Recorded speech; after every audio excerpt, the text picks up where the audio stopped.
Okay, so Senator John Kennedy has a new book coming out, and the title alone is really something else. How to Test Negative for Stupid. You just know this thing is going to be part memoir, part political commentary, and a whole lot of that classic Kennedy wit. So let's jump in and break it down. And here it is, the book itself, which is set to drop in 2025. Now, it's being described as a mix of memoir and storybook, which is an interesting way to put it. Kennedy basically uses his stories from inside Washington to make these bigger points about policy, politics, and, the whole DC culture. And of course, it is just packed with his signature, completely unfiltered commentary. And that unfiltered style? It starts with the title itself. Turns out How to Test Negative for Stupid wasn't even his first choice. He said that his publisher wouldn't let him use the title he really wanted, which was Always Be Yourself Unless You Suck. I mean, that pretty much tells you everything you need to know about the candid, kind of hilarious style you're going to get in this book, right? All right, so here's how we're going to tackle this. We'll start with that wild title. Then we'll get into how Kennedy sees politics as storytelling. From there, we'll take a peek inside DC through his eyes, connect it back to his small-town perspective, and finally, we'll cover the big why he even wrote the book. Okay, first up, let's talk about that provocative title, because really, it's a perfect window into the author himself and this really unique public persona he's built. And this really gets to the heart of the John Kennedy paradox, doesn't it? On one hand, you've got this seriously credentialed, Oxford-educated lawyer, a guy who's a feared cross-examiner in the Senate. But on the other hand, you have this self-proclaimed small-town boy from Louisiana who jokes that his voice scares small children and sets off car alarms. It's this wild mix of brain power and down-home charm that's become his entire political brand. So how does he actually use this persona in his day-to-day politics? Well, it pretty much all comes down to storytelling and a heavy dose of humor. And for Kennedy, this is the whole game. He's convinced that politics is storytelling. He says if you can't tell a story, you just don't belong in the business. And that's exactly why this book isn't some dry, boring policy paper. Nope. It's a collection of stories, memorable, often pretty funny stories. And every single one of them is designed to make a point. And his deadpan delivery it's something else. He talks about a time he was asked to roast his colleague, Senator Ted Cruz. So he gets up there and starts telling this story about Cruz's first time, and he ends it with this. He was young, it was dark, he was scared, he was alone. It's just a perfect example of how he sets up a whole narrative for a punchline that just kind of sneaks up on you. And look, he doesn't just aim his jokes at his friends either.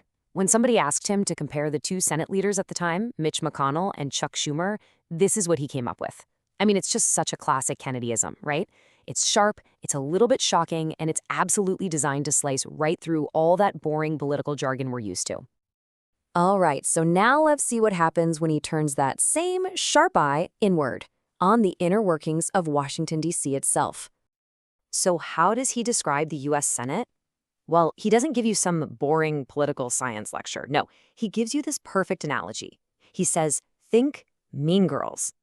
It's not even high school, it's junior high. He just paints this super vivid picture of cliques and cattiness and popular kids, and suddenly, the U.S. Senate becomes something we can all kind of understand. And it's not just the social stuff he goes after, he targets the official rules too. I mean, just try to read this. This is actual text from a Senate rule. It's just this dense, confusing word salad of legislative jargon. So what's Kennedy's take on it? He says the rules read like they were put together by a heroin addict with a socket wrench.